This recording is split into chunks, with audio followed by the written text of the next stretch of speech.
Hello and welcome to the Indian Express analysis. देखिए आज date है 20th में।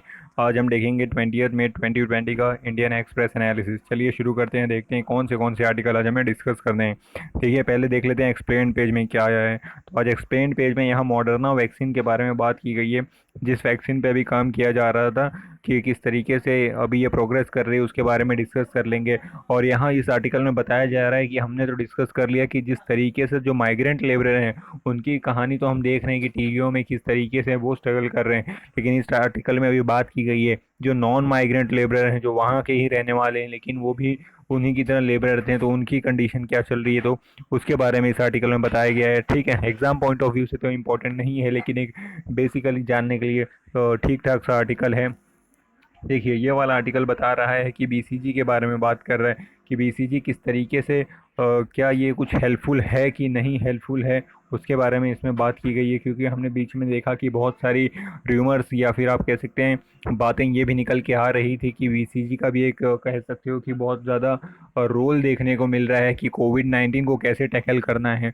तो चलिए देखना शुरू करते हैं आर्टिकल्स को। तो मॉडर्ना से स्टार्ट करते हैं। मॉडर्ना वैक्सीन, जिसको आप कह सकते हो कि mRNA-1273 इसका नाम है, इस वैक्सीन का नाम है। तो इसका भी फेज़ 1 ट्रायल इसका देखा गया है। ठीक है, तो इसमें थोड़े से प्रॉमिसिंग रिजल्ट देखने को मिले हैं कि ये काम कर रहा है। ठीक है, तो ये बताया जा रहा है कि the vaccine is compose of how it works and what trial showed and what many stages that remains. ठीक है, कि अभी इसमें बात करेंगे कि ये कैसे काम कर रहा है और आगे कितने स्टेजेस हैं। अभी तो सिर्फ फेज़ 1 की बात की गई है कि फेज़ 1 में इसमें थोड़े से प्रॉमिसिंग रिजल्ट्स हमें देखने को मिल रहे हैं कि हाँ ये वैक्सीन काम कर सकती है। देखिए ये यूएसए की फार्मास्यूटिकल जो कंपनी है, ये मॉडर्ना उसका नाम है। तो वहाँ की ये कंपनी जो एम आर एन ए क्या मैसेंजर आरएनए, क्योंकि ये जो वायरस है, वायरस जो कोविड-19 का, ये आरएनए बेस्ड वायरस है। ठीक है, तो ये भी आप याद रखना कि ये एक आरएनए बेस्ड वायरस है।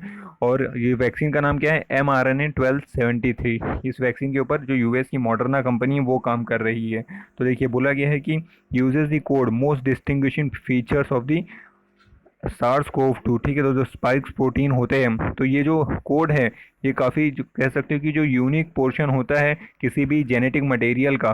ठीक है, देखिए सपोज करिए कि ये है आपका डीएनए, तो डीएनए डबल स्टैंडर्ड होता है और जो आरएनए होता है वो सिंगल स्टैंडर्ड होता है। ठीक है, तो इसमें बहुत सारे जेनेटिक मटेरियल की सीक्वेंस बनी होती है। ठीक है, तो एक पर्टिकुलर सीक्वेंस को ही हमें स्टडी करना होता है कि इस वायरस का ये एक यूनिक पर्टिकुलर सीक्वेंस है, इसको स्टडी करके हमें इसके ऊपर वर्क करना है। तो ये उसी के बारे में बताया जा रहा है कि ये जो mRNA-1273 है, ये उसी कोड को रिप्रेजेंट, ये जो वैक्सीन है उसी कोड को स्टडी करके उसके ऊपर काम कर रही है। ठीक है, तो स्पाइक प्रोटीन की बात की गई। तो स्पाइक प्रोटीन क्या है, सपोज करिए देखिए ये वायरस है, तो वायरस के ऊपर ऐसी जो डंडियां सी निकली रहती हैं, इन्हें कोई स्पाइक प्रोटीन या ग्लाइकोप्रोटीन कहा जाता है। और फिर ये जो ह्यूमन शरीर होता है, सपोज करिए ये एपिथेलियल सेल हैं, आपके जो ऊपरी सेल हैं, ये यहाँ पे जाते हैं और यहाँ पे जो एक रिसेप्टर होता है APEC। ठीक है, APEC नाम से रिसेप्टर होता है, ये यहाँ पर फिर यहाँ पर जाके बाइंड हो जाते हैं और फिर यहाँ से शरीर में चले जाते हैं। तो इस तरीके से वायरस शरीर के अंदर घुस जाता है। तो हमें अगर वायरस को ब्रेक करना है इसको अंदर जाने से,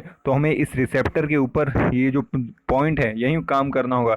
इसके लिए जो ये प्रोटीन है इसका एंटीडोट आपको ज़रूर से निकालना पड़ेगा, तभी चीज़ें सॉल्व हो पाएंगी। ठीक है, अब आगे देखते हैं और क्या बातें बताई जा रही हैं इस आर्टिकल में। तो इसमें वही बेसिकली डिस्कस किया गया है कि चलिए इसने तो फर्स्ट स्टेज पे थोड़े से प्रॉमिसिंग रिजल्ट्स दिखाए हैं, लेकिन अभी आगे क्या। ठीक है, are the final result of the trial before the vaccine is available.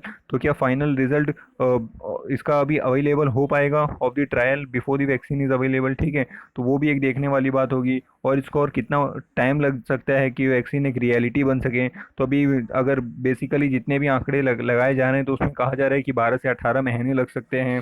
ठीक है, और उससे ज़्यादा भी लग सकता है। बहुत जगह तो ये भी कहना है कि हो सकता है काफ़ी ज़्यादा लंबा समय लग जाए। ठीक है, तो अभी देखने वाली बात होगी कि कब तक इसके हम फाइनल स्टेज पे आते हैं, और जो हम होप करते हैं कि जल्द से जल्द ये बने और पब्लिक यूज़ में इसका इस्तेमाल किया जाए। और बेसिकली और भी जो दूसरे दूसरे जगहों पे वैक्सीन के ऊपर काम किया जा रहा है उसकी भी यहाँ पे बात बताई जा रही है। जो अदर कैंडिडेट है, कैंडिडेट वैक्सीन क्या होता है, यानी जिस वैक्सीन के ऊपर काम किया जा रहा है। तो वहाँ पे देखिए हमने देखा है कि ऑक्सफोर्ड में भी अभी एक वैक्सीन के ऊपर काम किया जा रहा था जिसका नाम क्या था, CHAD-OX1 nCoV-19। तो ये देखा कि ये भी बराबर काम नहीं कर पा रहा है। हमने देखा कि जब एक मंकी के ऊपर हमने इम्प्लीमेंट किया तो निमोनिया से तो डील कर ले रहा है, लेकिन कोविड से डील करने में इसका उतना फ्रूटफुल रिजल्ट देखने को नहीं मिल रहा है। ठीक है, और देखिए बाकी सब ये भी जो कॉलेजेस हैं, ये सब कंपनीज है फार्मास्यूटिकल्स की, ये लोग पे भी काम कर रहे हैं। तो देखने वाली बात होगी कि कब तक कौन सही तरीके से एक बढ़िया वैक्सीन दे पाता है ग्लोबल को। ठीक है, अब यहाँ पर देखिए बात की जा रही है जो नॉन माइग्रेंट पुअर है उनकी बात की जा रही है। तो देखिए माइग्रेंट वर्कर की तो हम कंडीशन देख रहे हैं कि किस तरीके से वो पैदल पैदल ही अपने घरों की तरफ जा रहे हैं, सड़कों पर हालत ख़राब है। लेकिन जो नॉन माइग्रेंट वर्कर हैं उनकी भी आप कह सकते हो कि जो जितने भी एम्प्लॉयमेंट था सब कुछ बंद हो चुका है। तो वहाँ पर भी एक कह सकते हो कि अब मेंटल लेवल पे ही लोग डिस्टर्ब चल रहे हैं, और काफ़ी लाइफस्टाइल में चेंजेस भी आए हैं, जो कह सकते हो कि हाइजीनिक बने हैं एक तरफ लोग, लेकिन दूसरी तरफ एक मेंटली डिप्रेस चल रहे हैं थोड़े बहुत की। सारी चीज़ें बंद हो गई हैं तो इनकम के सोर्सेज भी बंद हो गए हैं, और बिहेवियरल चेंज ये आ गया है कि अब मास्क वगैरह का यूज़ बढ़ गया है, जो हैंड वॉशिंग है वो ज़्यादा फ्रीक्वेंट हो चुकी है। ठीक है, और फिजिकली में डिस्टेंस मेंटेन कर रहे हैं, तो वो सब एक फिजिकल चेंज तो ज़रूर देखने को मिला है। अब देखिए ये वाले आर्टिकल में बात की जा रही है बीसीजी की। ठीक है, जो बीसीजी किस लिए इस्तेमाल किया जाता है, ये टीबी की वैक्सीन है। तो बहुत सारी ऐसी कंट्रीज है जहाँ पर यूनिवर्सलाइजेशन है बीसीजी का, यानी सभी को बीसीजी दी जाती है। तो इंडिया भी उन्हीं कंट्रियों में से है जहाँ पे जो बीसीजी है वो एक यूनिवर्सल वैक्सीन है, बर्थ पे दी जाती है ये। ठीक है, तो देखिए इसका फुल फॉर्म है बैसिलस कैलमिट ग्यूरिन। बैसिलस कैलमिट ग्यूरिन इसका फुल फॉर्म है। ठीक है, तो ये इस इन ये जो दो साइंटिस्ट हैं इन लोग ने मिलकर बनाई थी। ठीक है, ये एक माइकोबैक्टीरियम बोविस इस बैक्टीरिया से आप कह सकते हो ये बैक्टीरिया है जो इन्फेक्ट करता है, तो इससे ड्रिवन ये वैक्सीन बनाई गई है। बेसिकली वैक्सीन होता क्या है कि वैक्सीन में जो बैक्टीरिया है उसको ही आप काफ़ी वीक या डेड करके शरीर में डाल देते हो, और फिर उससे आपकी शरीर लड़ना शुरू कर देती है और एंटीबॉडीज़ बना लेती है, ताकि जब एक्चुअल में वो पावरफुल बैक्टीरिया आए तो आपकी शरीर उससे लड़ सके। ठीक है, तो ये काम होता है वैक्सीन का। और हमारे यहाँ देखिए नेशनल बीसीजी वैक्सीनेशन पॉलिसी थी एट बर्थ। ठीक है, तो बहुत सारे और भी कंट्रीज़ में फॉलो की जाती है, जैसे एशियन, अफ्रीकन, लैटिन अमेरिकन है। तो इसमें अभी देखा गया है कि जिन जिन कंट्रीज़ में ये सब वैक्सीन यूनिवर्सलाइजेशन है वहाँ पे लोगों को कम इन्फेक्शन हुआ है। देखिए बताया जा रहा है कि इन इंडिया 91% के आसपास, 92% children between the 12 to 23 month, ठीक है, हैव रिसीव द वैक्सीन, उनको वैक्सीन दे दी जाती है। ये नेशनल फैमिली हेल्थ सर्वे का रिपोर्ट बता रहा है। ठीक है, और भी नॉर्थ ईस्ट की भी बात की गई, वहाँ पे भी 90+% में देखा गया है ओवरऑल। तो इसलिए अभी इसके ऊपर भी स्टडी की जा रही है कि क्या इसका कुछ रोल है या नहीं है। अगर है तो फिर बाकी कंट्रीज भी इससे कुछ सीख लें और वहाँ पर भी इसका इस्तेमाल शुरू हो सके। ठीक है, अब देखिए बताया जा रहा है कि what is known about this vaccine. तो अभी इसके बारे में और क्या क्या बातें पता हैं, जैसे कि इसके लिए इसको तो हम यूज़ करते हैं फिलहाल टीबी पेशेंट्स के लिए। ट्यूबरक्लोसिस जो रेस्पिरेटरी आप कह सकते हो लंग्स से रिलेटेड डिजीज़ है। ठीक है, तो उसके लिए यूज़ किया जाता है। लेकिन अभी इसका रोल SARS-CoV-2 में अभी इतना पता नहीं है, काफ़ी सस्केप्टिबल है। ठीक है, तो अभी इसके ऊपर स्टडी चल रही है, देखने वाली बात होगी कि SARS-CoV-2 में इसका क्या रोल है। ठीक है, और देखते हैं आगे क्या बात की जा रही है। अभी देखिए इसमें हाइड्रोक्लोरीक्विनीन ये सब भी जो ड्रग है इनके ऊपर भी बात की जा रही है। इसके ऊपर भी ICMR जो है, Indian council of medical research, इनके ऊपर भी स्टडी चल रहा है कि ये अभी जो प्रोफाइलैक्सिस के तौर पर यूज़ किया जा रहा है, मतलब जो प्रोटेक्टिव और प्रिवेंशन के लिए यूज़ किया जाता है। फिलहाल तो इसके लिए प्रिवेंशन के लिए यूज़ किया जा रहा है। क्या इसका सही में कुछ आप कह सकते हो कि ट्रीटमेंट के लिए ज़्यादा और भी यूज़फुल साबित हो सकता है या नहीं, तो उसके ऊपर अभी स्टडी की जा रही है। अब देख लेते हैं कि एडिटोरियल पेज में क्या बातें बताई गई हैं आज। तो एडिटोरियल सेक्शन में हम देखेंगे तो यहाँ पर भी एंड ऑफ मोनोपोली जो APMCs का है उसके रिलेटेड ये आर्टिकल है, और यहाँ पे स्टिमुलस देने की बात की गई इकॉनमी में, वो उसको उससे रिलेटेड आर्टिकल है, तो उसको डिस्कस करेंगे। और यहाँ पर देखिए अभी जो अफ़गान है वहाँ पर एक आप कह सकते हो कि कम से कम एक कन्फ्लिक्ट और कम हुआ है, जो कोalition की सरकार बनी है। और यहाँ पर देखिए ये क्रिकेट से रिलेटेड आर्टिकल है कि किस तरीके से वहाँ पर अभी जो स्पिट करके बॉल साफ करने की जो ट्रेडिशन थी, या फिर आप कह सकते हो जो कन्वेंशन था, उसको ब्रेक किया जाने वाला है। ठीक है, तो चलिए स्टार्ट करते हैं डिस्कस करना है इसको। एंडिंग द मोनोपोली यहाँ से देखते हैं। देखिए अभी हमने देखा कि जो एपीएमसीज हैं उनमें रिफॉर्म लाए जा रहे हैं कि एपीएमसीज का कह सकते हो कि जो वर्चस्व है वो ख़त्म हो सकता है और जो फार्मर है वो डायरेक्ट दूसरे बायर को भी बेच सकते हैं अपना प्रोडक्ट। अब देखिए बताया जाए जो एग्रीकल्चर जो कि एक स्टेट सब्जेक्ट है, जैसा कि जो 7th schedule of the constitution है जिसके अंदर 3 लिस्ट है, यूनियन लिस्ट, स्टेट लिस्ट और कंकरेंट लिस्ट। यूनियन लिस्ट के जो सब्जेक्ट हैं उनमें सेंटर लॉ बनाता है, स्टेट लिस्ट के सब्जेक्ट में स्टेट लॉ बनाता है और जो कंकरेंट लिस्ट है उसमें दोनों ही लॉ बना लेते हैं, सेंटर और स्टेट। ठीक है, तो जो एग्रीकल्चर वो स्टेट का सब्जेक्ट है तो यहाँ पर स्टेट का ज़्यादा से होना चाहिए था, लेकिन हमने देखा था जिस तरीके से ग्रीन रिवोल्यूशन आया था उस तरीके उस टाइम पे भी सेंटर ने लीड किया था और 1966 में हाई यील्डिंग जो वेराइटीज़ है, हाई यील्डिंग वेराइटीज़ जिससे ज़्यादा यील्ड प्रोड्यूस हो सके वीट और आप कह सकते हो राइस की, वो हमने मंगाए थे तो सेंटर ने ही लीड किया था। उसी तरीके का आप कह सकते हो एग्जांपल आज भी दिखाया गया और सेंटर ने आगे बढ़कर इसमें फैसला सुनाया है। तो तब देखिए तब जो हमने वीट मंगाया था उस वीट का सैंपल हमने मैक्सिको से मंगाया था। ठीक है, ये आप याद रख सकते हो। और एपीएमसी जो मंडीज थी अभी, पहले क्या हुआ करता था कि फार्मर को आके एपीएमसी से जो लिंक्ड मंडियाँ हैं उनमें ही सेल किया करना पड़ता था, उनके द्वारा जो प्राइजेस डिसाइडेड हैं उन पर। ठीक है, लेकिन अब इसको कैंसिल कर दिया गया है। अब जो फार्मर हैं वो किसी भी बायर को बेच सकते हैं, यहाँ तक कि इंटर स्टेट भी ट्रेड कर सकते हैं। पहले ये सब प्रोविजंस नहीं थे, लेकिन अभी काफ़ी कुछ चेंजेस लाए गए हैं जिससे फार्मिंग सेक्टर को थोड़ा सा आप कह सकते हो कि बेनिफिट देखने को मिल सकता है।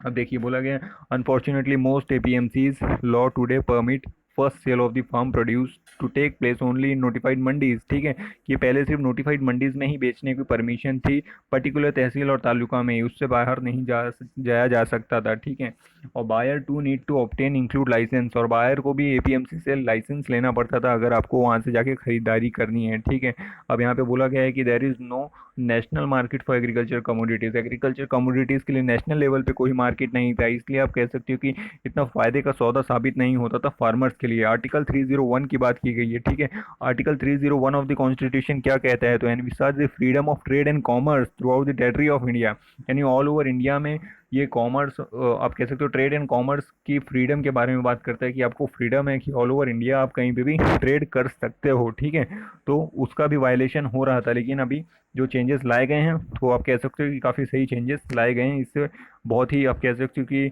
एक पॉजिटिव चेंज आएगा एग्रीकल्चर फील्ड में और ओवरऑल इकॉनमी में भी। अब देखिए if state haven't really feed agriculture produce trading even within their own territories, the center is well within its right to enact a law using the provision of entry 33 of the concurrent list. ठीक है, तो इसमें जो बताया जा रहा है कि एक स्टेट सब्जेक्ट है और इसमें सेंटर लीड कर रहा है, तो इसमें जो कंकरेंट लिस्ट का एंट्री 33 है उसकी दलील दी गई है कि इस एंट्री के तहत अगर स्टेट सही से काम नहीं कर रहा है तो सेंटर उसमें आकर इंटरफियर करके सही तरीके से स्टेप्स ले सकता है।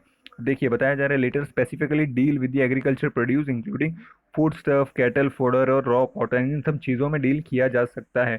और बोला जा रहा है कि कोऑपरेटिव फेडरलिज्म का जो पर्सपेक्टिव है should have come from the state themselves. बोला जा रहा है ये स्टेट की तरफ से आना चाहिए था लेकिन आया नहीं, लेकिन कोई बात नहीं, अगर सेंटर ने लीड किया है तो अच्छा ही किया क्योंकि वेलफेयर ऑफ दी फार्मर होगा इसमें। और इसमें ऐसा बताया गया है कि सारे ही एपीएमसीज खराब हैं, ऐसी बात नहीं है, कुछ अच्छे एपीएमसीज भी हैं। जैसे आंध्र प्रदेश के गुंटूर मिर्ची यार्ड की बात की गई है तो यहाँ पर अच्छे तरीके से चीज़ों को हैंडल किया जाता है, फार्मर्स को अच्छे प्राइस दिए जाते हैं। और जो ऊंझा ऊंझा एपीएमसी है गुजरात का, जहाँ जीरा जीरा मार्केट है आप कह सकते हो। ठीक है, तो ये सब जो एपीएमसी ये बढ़िया काम कर रहे हैं, फार्मर को वहाँ पे अच्छी डील्स मिल जाती हैं। अब देखिए नेक्स्ट आर्टिकल क्या बात कर रहा है कि वन कॉन्फ्लिक्ट लेस अफगानिस्तान में अभी हम देख रहे हैं कि कोalition की सरकार बनी है, तो अफगानिस्तान कहाँ पर है।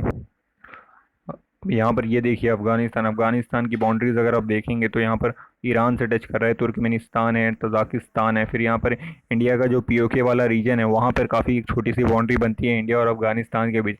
अप्रॉक्सीमेटली आप कह सकते हो 80 से 100 किलोमीटर की बाउंड्री बनती है अफगानिस्तान और इंडिया के बीच में। ठीक है, जो पीओके वाला रीजन है गिलगित बल्टिस्तान वाला रीजन वहाँ पर बनती है और यहाँ पर पाकिस्तान है। ठीक है, तो आपने देख लिया कि ये हो गया अफगानिस्तान। तो अभी यहाँ पर टर्मोइल ये चल रहा था कि यहाँ पर एक तरफ जो यहाँ की गवर्नमेंट है, जो अशरफ गनी की सरकार है, वो कह रही थी कि प्रेसिडेंशियल कैंडिडेट इनका होगा। लेकिन जो इनके राइवल हैं, जिन्होंने इनकार कर दिया था कि जो इलेक्शन हुए हैं वो फेयर नहीं है, और जो अब्दुल्ला अब्दुल्ला इनके राइवल हैं वो कह रहे थे कि प्रेसिडेंशियल कैंडिडेट वो बनेंगे। तो काफ़ी टाइम से राइवलरी दोनों में चल रही थी, और अनस्टेबिलिटी काफ़ी हाई लेवल पे चल रही थी अफगानिस्तान में। और दूसरी तरफ जो तालिबान है, जो टेरर ग्रुप है, वो भी काफ़ी टेरर एक्टिविटीज़ वहाँ पर फैला रहे हैं। तो काफ़ी टाइम के बाद अभी वहाँ पे जो अशरफ गनी और अब्दुल्ला अब्दुल्ला है, उन्होंने टेबल पे आए हैं, और उन्होंने अभी कोalition की सरकार बनाने का फैसला लिया है। इसमें होने वाला ये है कि लीड तो अशरफ गानी ही करेंगे, प्रेसिडेंट अशरफ गानी ही बनेंगे, लेकिन जो हाफ ऑफ द कैबिनेट को सिलेक्ट करने का पावर जो अब्दुल्ला अब्दुल्ला है उनको भी मिलने वाला है। तो अब आगे देखने वाली बात ये होगी कि किस तरीके से अब ये अफगानिस्तान के डेवलपमेंट के ऊपर वर्क कर पाते हैं, और जो तालिबान वहाँ पे टेरर फैला रहा है उसको किस तरीके से कंट्रोल किया जा सकता है। अभी पिछले ही हफ्ता हमने देखा कि किस तरीके से वहाँ पे जो मैटरनिटी हॉस्पिटल्स थे वहाँ पर भी अटैक किए गए हैं इस तालिबानी ग्रुप के द्वारा। अब यहाँ पर देखिए, ये आर्टिकल बात कर रहा है स्पिट एंड द शाइन। जैसा कि हमने देखा है कि जो आईसीसी है उसने अभी नए रूल्स बना दिए हैं। रूल्स क्या बनाए हैं कि अभी जो गेंदे हैं उनके ऊपर आप थूक का इस्तेमाल करके उनको साफ़ नहीं किया कर सकते हो, क्योंकि पहले क्या होता था कि जो गेंद होती है उसमें गेंदबाज एक साइड, दो साइड होती है गेंद में, तो एक साइड को वो साफ़ करते रहते थे और चमकाते थे ताकि उस साइड की साइड लाइटर हो जाए, और दूसरी साइड रहती है वो हैवियर हो जाए। तो इससे बॉल को स्विंग मिलने में काफ़ी उनको आसानी मिलती थी, ठीक है। लेकिन अब जिस तरीके से ये पेंडेमिक कोविड-19 फैल रहा है, तो ये सलाइवा से काफ़ी फैल सकता है, इसलिए अभी सलाइवा का इस्तेमाल कैंसिल कर दिया गया है। तो इसमें ऑथर ये बताने की कोशिश कर रहे हैं कि ये सही टाइम नहीं है कि आप स्पोर्ट्स के ऊपर ध्यान दे रहे हो, और भी एस्पेक्ट्स हैं, आप सलाइवा को कंसीडर कर रहे हो, लेकिन और भी तरीके से ये वायरस फैल सकता है, ठीक है। और स्पोर्ट्स के ऊपर बात करने का भी सही टाइम नहीं है, पहले इस वायरस से डील करना ज़्यादा ज़रूरी है, बाकी चीज़ों को बैक टू द ट्रैक लाना ज़्यादा ज़रूरी है, फिर स्पोर्ट्स की बातें देखेंगे। देखिए ये वाला आर्टिकल क्या कह रहे हैं। ये वाला आर्टिकल अभी कह रहा है कि फाइनेंसिंग द स्टिमुलस। अभी हमने देखा है कि किस तरीके से भारत सरकार ने आत्मनिर्भर पैकेज लेके आया है 20 लाख करोड़ का, ठीक है। तो अभी इसमें बहुत सारा स्टिमुलस पैकेज दिया गया है। बहुत सारे जो एमएसएमईज हैं उनको अच्छा खासा पैकेज दिया है, फार्मिंग सेक्टर को अच्छा खासा पैकेज दिया है, ठीक है। तो अभी इसमें बेसिकली और बात की जा रही है कि किस तरीके से चीज़ों को लेके चलने वाले हैं। देखिए अभी जो 10% ऑफ द जीडीपी है, इसको जो हमारा 20 लाख करोड़ का पैकेज है वो 10% ऑफ द जीडीपी निकाला गया है, ठीक है। और अभी इसमें एक इश्यू ये आ रहा है कि गवर्नमेंट सोच रही कि फिजिकल डेफिसिट को कैसे नॉर्मल करके चला जाए, कैसे उसको कंसीडर किया जाए कि उसको भी मिनिमल रखा जाए, क्योंकि हमारा टारगेट है 3.5% ऑफ द फिजिकल डेफिसिट हम रखेंगे, 3.5% ऑफ द जीडीपी, ठीक है। लेकिन अभी जिस तरीके से सिचुएशन चल रही है तो ये हो सकता है 5 से 6% हो जाए, ठीक है। तो अभी देखिए बहुत सारा हमने देखा कि प्राइवेटाइजेशन किया जा रहा है, जो हर एक फील्ड है, स्पेस हो गया, डिफेंस हो गया, उसमें भी काफ़ी प्राइवेटाइजेशन करने की बात की गई है। तो प्राइवेटाइजेशन करने से सरकार के पास कुछ पैसे आ जाएंगे, ठीक है। तो वो फिर वो इकोनॉमी में इन्फ्यूज़ कर सकते हैं। तो ये सब स्टेप्स लिए जा रहे हैं। फिर हमने देखा कि बहुत सारे इन्वेस्टमेंट करने की बात पहले से ही चल रही है, जैसे एयर इंडिया हो गया, ठीक है। तो और एलआईसी हो गया, इन चीज़ों को हम पहले से ही डिसइन्वेस्टमेंट करने की बातें कर रहे हैं। और अभी नई पॉलिसी लाने की बात की जा रही है, जो नए new public sector enterprises policies है, इसके ऊपर पॉलिसी लाने की बात की जा रही है, जितने भी पब्लिक एंटरप्राइजेस हैं उनसे रिगार्डिंग, ठीक है। और अभी देखिए बोला जा रहा है कि जो सेंटर है उसने बजट सेट किया था कि 2.1 लाख करोड़ वो क्या डिसइन्वेस्टमेंट से लेके आने वाले हैं, ठीक है। और इसमें से 1.2 lakh crore is now expected from disinvestment in the central public. जो सेंट्रल के एसेट्स हैं, जितने भी सेंटर की कंपनियां हैं, ठीक है, उससे 1.2 लाख करोड़ लाने की बात की गई है कि कम से कम उससे 1.2 लाख करोड़ लाएंगे। फिर हमने देखा था किस तरीके से बीपीसीएल है, शिपिंग कॉरपोरेशन ऑफ इंडिया है, ठीक है, फिर कंटेनर कॉरपोरेशन ऑफ इंडिया है, और जो निपको है, ये सब जितने भी गवर्नमेंट की कंपनीज़ हैं इनको अभी डिसइन्वेस्ट करने की बात की जा रही है। जैसे बीपीसीएल वगैरह तो काफ़ी प्रॉफिट मेकिंग कंपनीज़ हैं, फिर भी इनको बेचने की बात की जा रही है, क्योंकि अभी फंड की काफ़ी कमी हो गई है सरकार के पास, और सरकार ने काफ़ी कुछ आप कह सकते हो कि सेट किए हैं टारगेट। जैसे कि एक टारगेट ये सेट किया था कि 1.05 कह सकते हो कि लाख करोड़ का टारगेट ये सेट किया था कि कम से कम डिसइन्वेस्टमेंट से इतना पैसा लेके आएंगे, फिर जो भी डेफिसिट है उसको कंट्रोल में लेके आएंगे। लेकिन जो ये प्राइवेटाइजेशन है ये टू वे स्ट्रीट है, ठीक है। सिर्फ यहाँ पे बेचने वाले ही की से काम नहीं चलेगा। वहाँ पे एक जहाँ एक तरफ सेलर चाहिए तो दूसरी तरफ बायर भी चाहिए। और ठीक है, सरकार अभी बेचने के लिए खड़ी तो है, लेकिन सामने खरीदने वाला कौन है? जहाँ पे आप कह सकते हैं कि इतनी सारा पॉलिटिकल इंटरफेरेंस होता है। अगर आप सेंटर की कंपनी में इन्वेस्ट करोगे, ठीक है, तो कौन सी कंपनी आएगी आज के टाइम पे इसको खरीदने को? क्योंकि जितने भी बिजनेसेस है काफ़ी ठप चल रहे हैं, जितने भी बिजनेसमैन हैं वो अभी कोविड-19 से ही परेशान है। तो इस टाइम पे कोई भी अच्छी कीमत दे के सरकार को कंपनी खरीदने में काफ़ी कह सकते हो कि मुश्किल देखने को मिल सकती है। लेकिन कुछ ओलिगोपोलीज हैं, जैसे कि कुछ ओलिगोपोली क्या होता है कि बंच ऑफ, आप कह सकते हो, वेल्दी पीपल। समझ सपोज करिए कि एक होता है मोनोपोली। मोनोपोली में सिर्फ एक का रूल होता है, लेकिन ओलिगोपोली में एक स्मॉल ग्रुप, कह सकते हो कि 8 से 10 लोगों का ग्रुप होता है, तो उनका उनके ऊपर से मार्केट चलती है।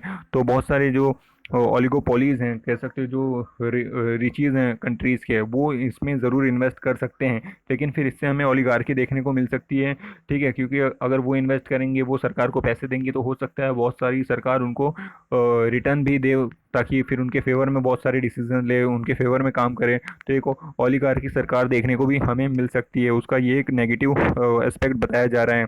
और रेवेन्यू बढ़ाने के लिए सरकार ने और दूसरे दूसरे कौन से स्टेप्स लिए हैं? तो अभी हमने देखा कि सरकार ने क्या किया है कि जो एक्साइज ड्यूटी है उसको बढ़ा दिया। जो पेट्रोल है, इन सब चीज़ों पे 3 रुपये प्रति लीटर की दर से अभी एक्साइज ड्यूटी बढ़ाए, ताकि सरकार को और कुछ रेवेन्यू जनरेट हो सके। फिर हमने देखा कि किस तरीके से अभी रशिया और सऊदी अरेबिया के बीच में जो एनर्जी वॉर चल रही थी, फिर उसकी वजह से कितना प्राइसेस डाउन हो गए थे ऑयल के। लेकिन सरकार ने ग्राउंड लेवल पे पब्लिक को इसका बेनिफिट पहुंचने नहीं दिया। क्यों? क्योंकि इससे हो सकता है जब वहाँ पे प्राइस कम मिल रहे हैं, गवर्नमेंट सस्ते में खरीद रही है, लेकिन यहाँ बेच महंगे में रही है, तो अच्छा खासा रेवेन्यू गवर्नमेंट को मिल जाएगा, ठीक है। तो इसका फ़ायदा गवर्नमेंट उठा के काफ़ी रेवेन्यू सेव कर सकती थी, ठीक है। तो ये सब स्टेप्स लिए गए हैं। और देखिए, और बात बताई जा रही है कि अभी जो रुपी है वो भी अपने लोवेस्ट ऑफ ऑल टाइम पे चल रहा है, ठीक है। कि काफ़ी निचले दर पे अभी रुपये की कीमत है, और इसको और डिवेल्यूएट करोगे आप तो भी सही नहीं है, क्योंकि काफ़ी कुछ डेप्ट भी गवर्नमेंट को पे बैक करने हैं। और अगर डिवेल्यूएट कर दोगे मनी को, यानी उसकी कीमत और गिरा दोगे, अगर $1 आज है 70 का, ठीक है, उसको फिर और गिरा दोगे, $1 75 का होगा, तो नो डाउट इससे तो कह सकते हो कि एक्सपोर्ट तो बढ़ेगा कंट्री का। क्योंकि जब डॉलर डिवेल्यूएट होता है तो बाहर वाले लोगों को यहाँ की चीज़ें बहुत सस्ती पड़ती है, फिर वो वहाँ यहाँ से चीज़ें खरीदते हैं, तो हमारा एक्सपोर्ट बढ़ता है। लेकिन जो हमें डेप्ट पे करना है, जो कर्जा गवर्नमेंट को पे करना है, वो ज़्यादा हो जाएगा। क्योंकि पहले अगर $1 पे करना था तो यार 70 ही रुपये जा रहे थे, लेकिन आज $1 रिटर्न पे करना है तो 75 रुपीज़ चले जाएंगे। लेकिन यहाँ पर एक पॉजिटिव बात यह है कि हमारे पास बहुत सारे डॉलर सेव किए हुए हैं जो फॉरेक्स हैं, तो वो एक पॉजिटिव फैक्टर है कि कम से कम हमारे पास काफ़ी कुछ डॉलर है, तो उससे हम पे बैक कर सकते हैं। तो वो एक पॉजिटिव बात बताई गई है। देखिए नेक्स्ट आर्टिकल क्या बात कर रहे हैं। अब देखिए ये बात कर रहा है कि अनइक्वल स्पेस हिडन पावर, ठीक है। अब ये बेसिकली इतना एग्जाम पर्सपेक्टिव से इंपॉर्टेंट आर्टिकल नहीं है। ये कंपेयर कर रहा है कुछ दिन पहले जो सदगुरु हैं उनका आर्टिकल आया था, और उन्होंने कहा था I am more left than you think वाली तो बात बताई गई है। तो इसमें बेसिकली कंपेयर किया गया है कि उनके व्यूज़ कैसे हैं, कि वो किस तरीके से अपर क्लास के लिए ही सिर्फ सोचते हैं, अपर क्लास की बात करते हैं। जो डाउन ट्रोडन सोसाइटी है उनको इतनी इंपॉर्टेंस देते नहीं हैं, तो डेमोक्रेसी से विपरीत काम करते हैं। उनके व्यूज़ जो हैं वो डेमोक्रेसी के अगेंस्ट है। इस तरीके से यहाँ पे ऑथर ने अपने व्यूज़ रखे हैं अगेंस्ट दी जो सदगुरु हैं उनके, ठीक है। अब देख लेते हैं कि ओपिनियन वाले पेज में क्या क्या बातें आज बताई गई हैं। तो यहाँ देखिए ओपिनियन वाले पेज में ये वाला जो आर्टिकल है, यहाँ पे एक आज एक केस स्टडी आई है कि किस तरीके से इनका इंटरव्यू लिया गया है और पूछा गया है किस तरीके से दिक्कतों का सामना करना पड़ रहा है जो माइग्रेंट लेबरर हैं। तो बेसिकली ये तो हम डेली ही देख रहे हैं कि किस तरीके से वे पैदल पैदल अपने घरों की तरफ जा रहे हैं। जो एम्प्लॉयमेंट के जितने भी सोर्सेस थे सारे बंद हो गए हैं, एम्प्लॉयमेंट और इनकम बंद हो चुकी है, ठीक है। यहाँ पे फूड क्राइसिस देखने को मिल रहा है, और कोई भी फैसिलिटी उनको मिल नहीं रही है, ना ट्रांसपोर्टेशन की ना किसी और चीज़ की, ठीक है। तो बेसिकली काफ़ी ख़राब टाइम देखने को मिल रहा है। ये वाला आर्टिकल जो बात कर रहा है ये कह रहा है कि ज़्यादा टाइम तक अभी इकॉनमी को या फिर जितने भी इकोनॉमिक एक्टिविटीज़ हैं उनको बंद नहीं किया जा सकता है, ठीक है। आपको चीज़ों को बैक टू द ट्रैक लाना पड़ेगा, बहुत सारी चीज़ें चालू करनी पड़ेंगी ताकि चीज़ें थोड़ी सी नॉर्मल हो सकें, ठीक है। तो इसमें बोला गया है कि पूरी तरीके से लॉकडाउन करना ये कह सकते हो कि इतना सही तरीका नहीं होगा गवर्नमेंट का। और गवर्नमेंट ने पूरे सिर्फ लॉकडाउन के ऊपर ही भरोसा दिखाया है। तो कह रहे हैं कि गवर्नमेंट ने सारे अपने जो एग्स हैं वो सिर्फ एक ही लॉकडाउन के बास्केट में डाल दिए हैं, वो काफ़ी रिस्की है और गलत अप्रोच है। और यहाँ आप देखिए जो ये वाला अप्रोच है, रेड अंबर ग्रीन वाला जो मॉडल है, रैग मॉडल, जिसमें आप कह सकते हो जो ग्रीन वाला काफ़ी सेफ इलाका है और जो रेड वाला काफ़ी कंटेनमेंट वाला इलाका है। तो इसमें काफ़ी जो बड़े बड़े शहर हैं जैसे मुंबई, दिल्ली, पुणे, अहमदाबाद, बेंगलुरु, चेन्नई, ये सब शहर हैं मोस्टली रेड जोन में है। लेकिन अगर आप रेड जोन को पूरी तरीके से बंद रखोगे और बाकी जो जोन है उसमें थोड़ा बहुत रिलैक्सेशन दोगे भी, तो इतना ज़्यादा बेनिफिट देखने को मिलेगा नहीं, ऐसा यहाँ पर ऑथर का कहना है। क्योंकि ये कह रहे हैं जो बड़े शहर हैं वहाँ से ही most of the economic activities देखने को मिलती है। यहाँ पर मुंबई की बात की गई है कि 32% ऑफ द टैक्स कलेक्शन सिर्फ मुंबई से ही आता है, तो काफ़ी एक बड़ा चंक मुंबई से ही आता है, ऐसी बात यहाँ पे बताई जा रही है। तो आपको ऐसा करना होगा कि यहाँ पर इनका जो ऑथर है इनका व्यू है कि आपको ऐसा करना होगा कि जो एकदम ही हॉटस्पॉट वाले जोन्स के अंदर भी जो इलाके हैं सिर्फ उनको कर्टेल करिए, और बाकी वहाँ पे भी जो आप कह सकते हो कि थोड़े से फ्री इलाके हैं जहाँ पे केसेस कम हैं उनको आप ओपन कर सकते हो, ताकि जो बेसिक इकोनॉमिक एक्टिविटीज़ हैं उनको वहाँ पे वापस से स्टार्ट कराया जा सके। ठीक है, ताकि जो इनकम वगैरह जनरेट हो सके, तो पब्लिक का बेनिफिट हो और गवर्नमेंट का इनडायरेक्टली बेनिफिट हो ही हो। ठीक है, और यहाँ पे कुछ जीएसटी वगैरह की भी बात की गई है कि किस तरीके से जीएसटी जो एक रिग्रेसिव टैक्स है। रिग्रेसिव टैक्स क्या होता है, देखिए अब एक जीएसटी है, सपोज करिए कि ये बिस्किट का पैकेट है, ठीक है, ये सपोज करिए 5 रुपये का और इस पर 1 रुपया टैक्स है सपोज करिए, तो सभी लोगों को इसके ऊपर 1 रुपये का टैक्स देना ही देना है, फिर चाहे उसकी इनकम 100 रुपीज़ हो या 1000 रुपीज़ हो। ठीक है, इसलिए ऐसे टैक्स को रिग्रेसिव टैक्स कहा जाता है, जो कि जीएसटी है। और जो प्रोग्रेसिव टैक्स होता है, जो डायरेक्ट टैक्स लगाया जाता है, जो इनकम टैक्स पे लगाया जाता है, ठीक है, वो टैक्स क्या होता है, एज पर दी इनकम टैक्स लिया जाता है। ठीक है, जिसकी ज़्यादा इनकम होगी उसको ज़्यादा टैक्स पे करना होता है और जिसकी कम होती है उसको कम टैक्स पे करना होता है। ठीक है, तो इस तरीके से बताया गया कि बाकी के क्या स्टेप्स ले सकती थी सरकार। और यहाँ पे जो पिछले टर्म में हमने देखा, पिछले साल में जो गवर्नमेंट ने जो कॉरपोरेट सेक्टर में आप कह सकते हो कि वो 1,45,000 करोड़ का टैक्स आप कह सकते हो डिडक्शन किया था, बेनिफिट मिला था 30% से, उनको टैक्स 22% कर दिया था कॉरपोरेट सेक्टर में। तो वो सब स्टेप्स की यहाँ पे बात की गई है। तो बेसिकली और सिक्किम मॉडल की भी बात की गई है कि किस तरीके से उनसे सीख ले सकते हो कि वहाँ पे किस तरीके से ज़ीरो केसेस और ज़ीरो डेथ देखने को मिली है। इस तरीके से आप कुछ इन सब मॉडल से सीखें और जल्द से जल्द इकोनॉमिक एक्टिविटीज़ को बैक टू दी ट्रैक लेके आ सकें। ठीक है, और यहाँ पर देखिए ये आर्टिकल कह रहा है कि the pain of new world pandemic is not going to bring us any ideally Gandhian order. ठीक है, कि हमें गांधीयन ऑर्डर नहीं मिल पाएगा अगर आप इस तरीके से सारी जो कह सकते हो कि पेंडेमिक के बाद जो लॉकडाउन खुलेगा। ठीक है, तो ये बेसिकली राइटर ने अपने व्यू रखे हैं कि किस तरीके का सोसाइटी वगैरह एनवायरनमेंट वगैरह की बात की गई है। तो ये एग्ज़ाम पॉइंट ऑफ व्यू से इतना इंपॉर्टेंट आर्टिकल है नहीं। ठीक है, देखते हैं कुछ खास न्यूज़ वाली पेजेस में अगर कोई इंपॉर्टेंट न्यूज़ है।